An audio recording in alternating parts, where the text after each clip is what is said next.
This is Jim McAndrew for Camera 3. We are watching the opening of Shibaraku, a Kabuki play written almost 300 years ago.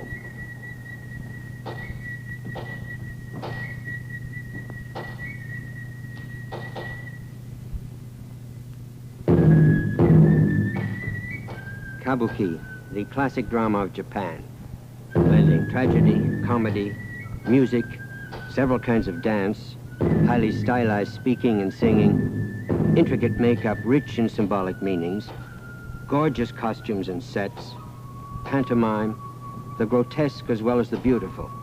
Kabuki, a total theatrical experience. The themes of Kabuki plays recall the days of the samurai, of feudal Japan, but also timeless days and timeless themes, love of mother for son, of sweethearts, of peace and of war, and old legends infused with the hopes of the common man. Today on Camera 3, we're going to study some of the inner secrets of Kabuki through film, including some very rare film of one of the great Kabuki actors of the past. In addition, we will have the help of two of the greatest Kabuki actors of the present day, Onoe Shoroku and Onoe Baiko. We also welcome as our guest the man who, more than any other, has made the Western world aware of Kabuki, Mr. Faubion Bowers. Mr. Bowers is the author of several books and many articles on world theater, and he has also written the first comprehensive study of Japanese drama. Kabuki is the past in living pictures. It incarnates Japan's history. It's also the flower of world ancient theaters today. We don't know how the Greeks actually performed their plays, and Shakespeare is no longer done the way he was done 400 years ago. But in Kabuki, we have not only the spirit of the 17th and 18th centuries quite preserved, but many, many of the letters for all its extravagance and exaggeration. The theater itself in Japan is different, physically, from what it is in Europe or America. One identifying characteristic is the hanamichi that extends from the back, flowerway. It extends from the back of the theater to the stage.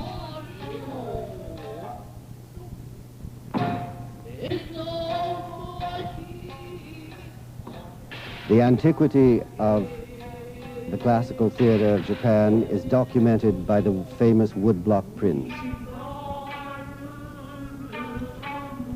Another characteristic is the costume change that takes place before the very eyes of the audience.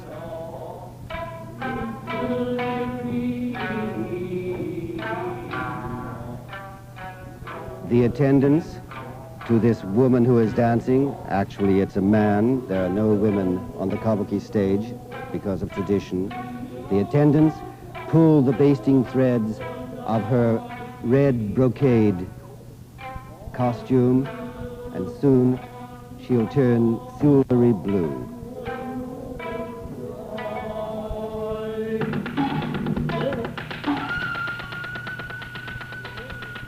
Dancing with a wooden mask of a lion, being teased by little paper butterflies extended on fishing rods.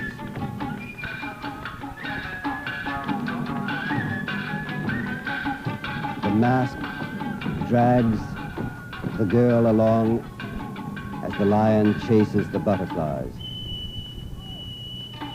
Again, the magical place on the hanamichi where all dramatic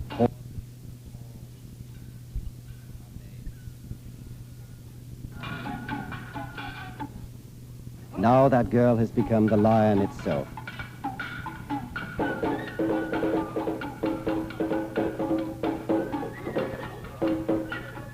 ferocious mane tossing is one of the popular aspects of all Kabuki dances, in which transformation of characters, beautiful maidens into demons or into lions, takes place. The orchestra, unlike the West, is in full view and fills the stage with its own sight as well as sound.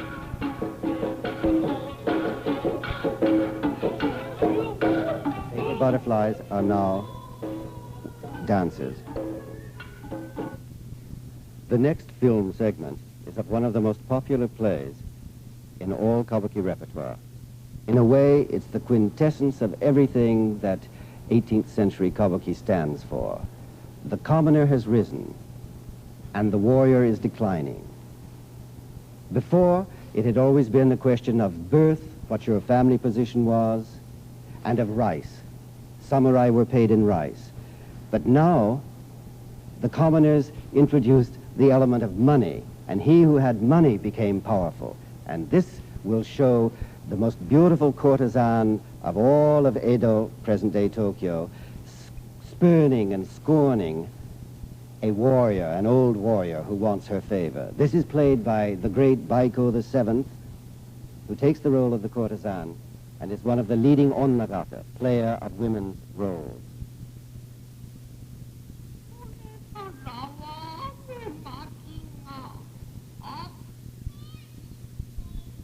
Courtesan begins her speech of revilement against this warrior. Listen to me carefully.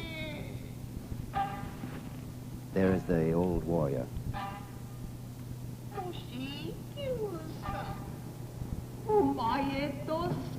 If I compare you to my sweetheart, even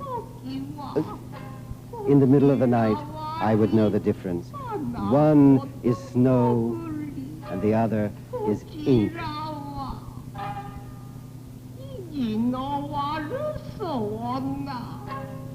You are disgusting.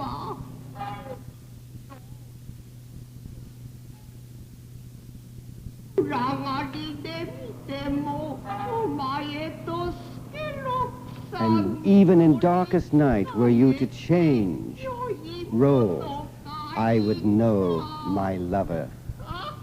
And she laughs a laugh of derision against him.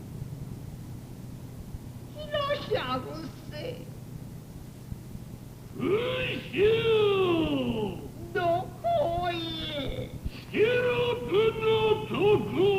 says he will now go and kill Skeroku, her lover.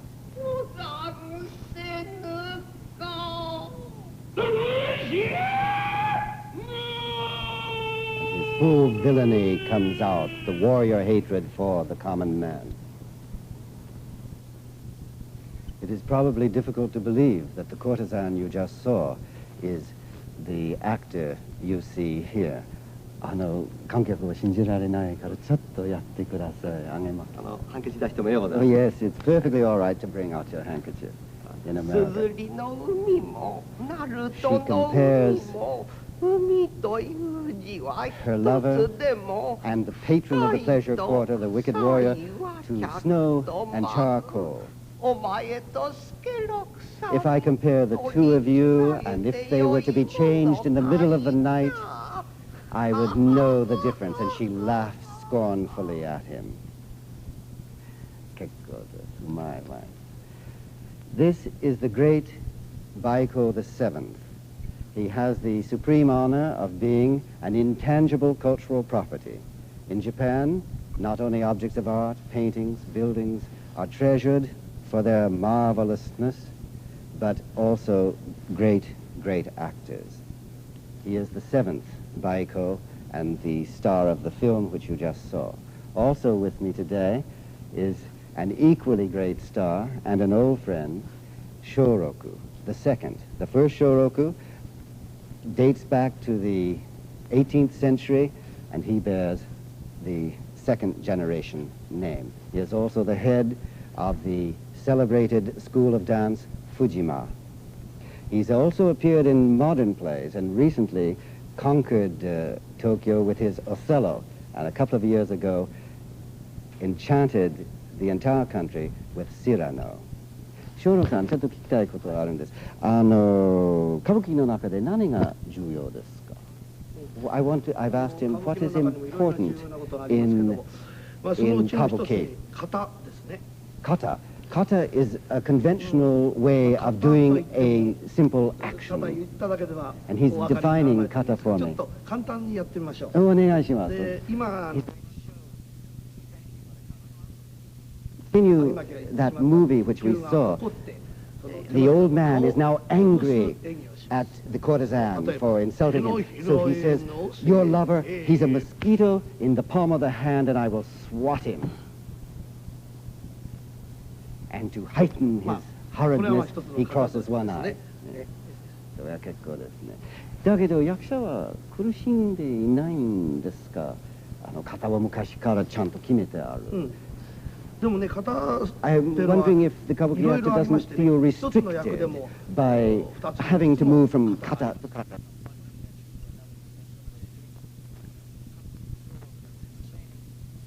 That there are, even within a single role, there are several kata that you can use, and he's citing one particular role of a man who is about to go into battle. And this is the brilliant, the flashy way of doing it. The makeup is different, the costumes are entirely different. An instrument of death, and to show his eagerness to go into battle and the brilliance of the battle, he makes this kata. Now the quiet way of doing the same motion to the same music and the same play, the same story, which gives an entirely different flavor to the approach to battle. And since one has variety in kata, the Kabuki actor is not restricted or limited. お二人さん、何か I'm asking for a kata which involves the two of them. Oh, wonderful, wonderul. They're going to take the simple word stop, how you would say stop, and show how it's done in English. But in Kabuki it becomes very, very long indeed. Here is the older brother who wants to charge the enemy right away, and the younger, gentle brother stops him, cautioning patience. And he yields to his brother. Kata always reminds me of a famous story in Japanese history. There was a chrysanthemum grower who was famous for his garden. And the emperor, hearing of this, sent a message that on such and such a day he would go and view the garden of chrysanthemums. But when he arrived, the entire garden had been cut down except for one perfect bloom. And that is what kata is. It's the perfect expression of the meaning or of the mood or of the moment. Mr. Baiko wants me to make clear that kata is not all of Kabuki, that the fan plays a vital part, and particularly in the dance. And there are some fan tricks which have no meaning at all, just for decorative punctuation points within the course of a dance, and to show the virtuosity of the performer. And now Mr. Shoroku has acted as his stage attendant in catching the fan. This is the most difficult trick of all. Very hard to catch, and always requires a relaxing pose. Now these are the flashy fan tricks that have no meaning. Now there are tricks, the fan is used to express specific meanings. Waves of the ocean. A mountain. The moonrise. An umbrella.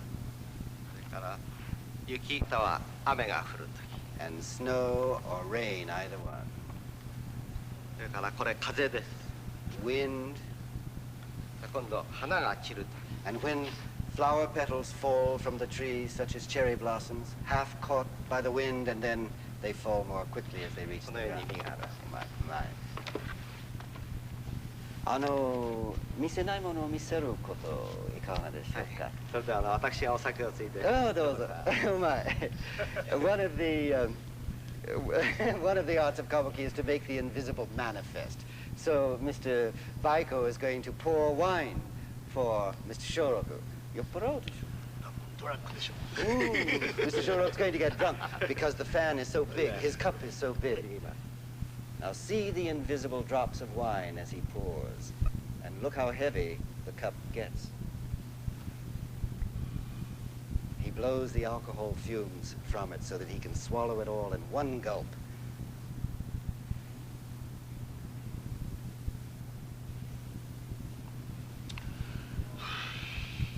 Now he is really drunk and hot from alcohol. Incidentally, this is the first time, either in Japan or Europe or in America, that these two great stars, or any Kabuki star, has ever performed a demonstration and discussed the inner secrets of Kabuki. Kabuki no naka wo nozoku koto desu ne. We are very fortunate today in having an historical film, Kumagai's camp, General Kumagai's battle camp. The film is very old. It was made 25 years ago. It's one of the few Kabuki films that has ever been made, and it shows the late, great star Nakamura Kichiemon playing the role of General Kumagai, which is also one of Shoroku's great roles. General Kumagai describes how the enemy was off in the distance. The young Atsumori, 16-year-old commander of the rear forces, was running away. And General Kumagai laughs at him.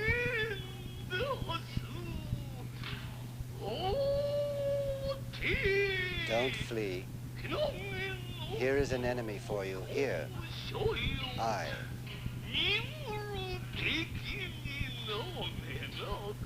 I am a real enemy for you.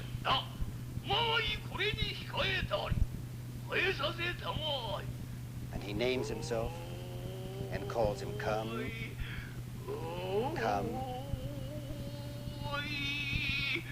come fight with me.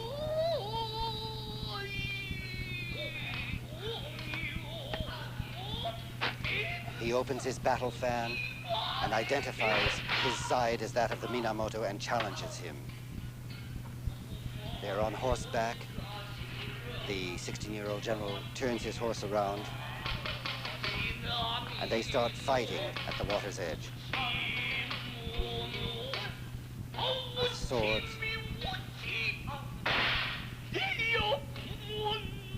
And then Atsumori says, let us fight hand to hand, directly.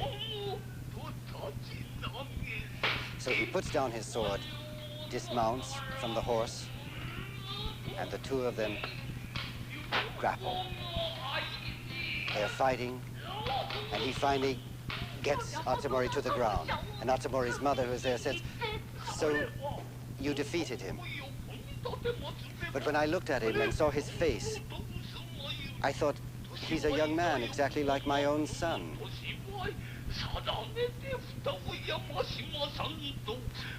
And I said, get up and flee, go away.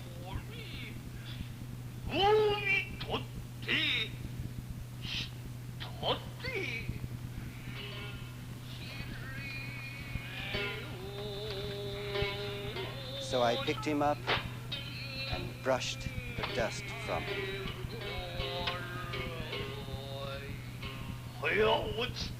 He said, behead me. So he asked that you kill him.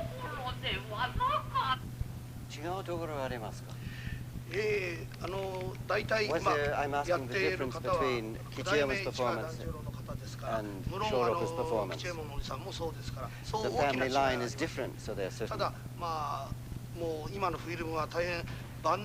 This film that we just saw was made when Kichiemon was quite old, and so he doesn't move as much as Shoroku moves.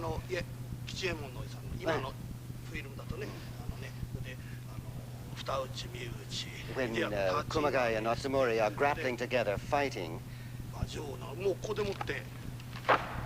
Kichiyomon does the fan that way and gets Otsumori down in that way. But Shoroku does it this way.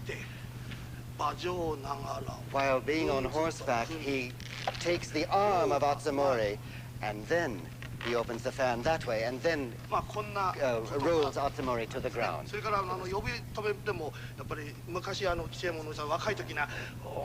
Kichiyomon, when he was young, also did the calling scene, come back and fight me, with the energy that Shoroku now does it. But in the film you just saw, it's very smooth and gentle because of his age. But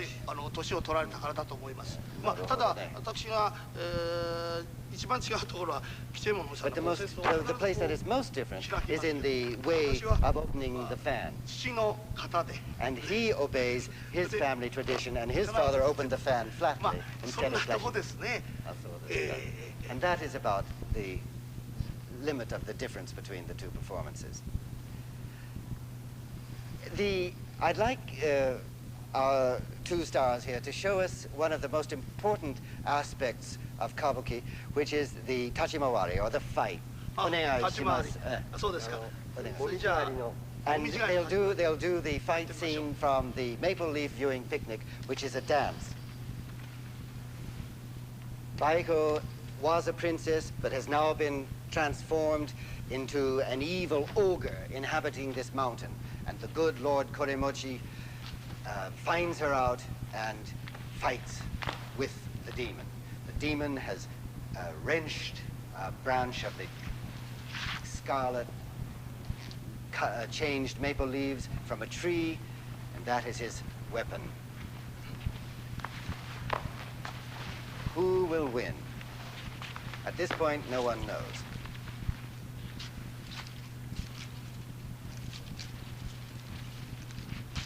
But although the demon has lost his weapon, he still has power.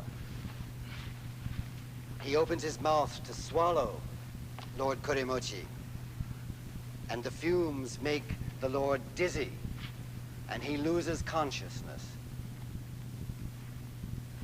But the power of the magic within his sword saves him. The demon thinks that now is his opportunity, but when he tries to attack the Lord, the sword defends him.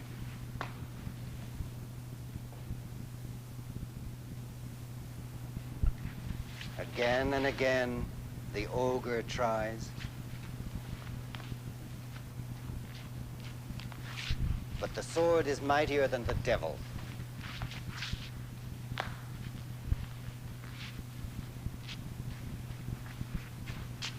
Finally exhausted, the demon sinks to the ground. Lord Koremochi regains consciousness, resumes the fight, and it is his victory. And with this, the dance concludes in a perfect kata. どうもありがとう。松緑さん、もう一つお願いあります。6歩。6歩ですか。お願いします。それじゃあ、しばらくの。お願いします。One of the most famous movements in all of Kabuki is known as roppo, or flying in 6 directions. It demonstrates the maximum of speed, the maximum of power, and it's a particular characteristic of commoner heroes in early 18th century plays. Here is the hero of Shibaraku, who is making the mighty effort of simply walking. And he calls out meaningless syllables, yattokotocha untokona, which derives from an early 18th century labor chant that the laborers in making mighty efforts did. And so, showing this maximum effort of walking, the hero rushes off stage, probably to save some commoner from the evils of some overlord.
Our thanks to Mr. Faubion Bowers and to Onowe Shoroku and Onowe Baiko for joining us today on Camera 3. The Grand Kabuki Theater, now concluding its engagement in New York City, travels next to Chicago and then to Los Angeles and San Francisco before returning to its home theater in Tokyo, Japan. Until next week, this is Jim McAndrew for Camera 3.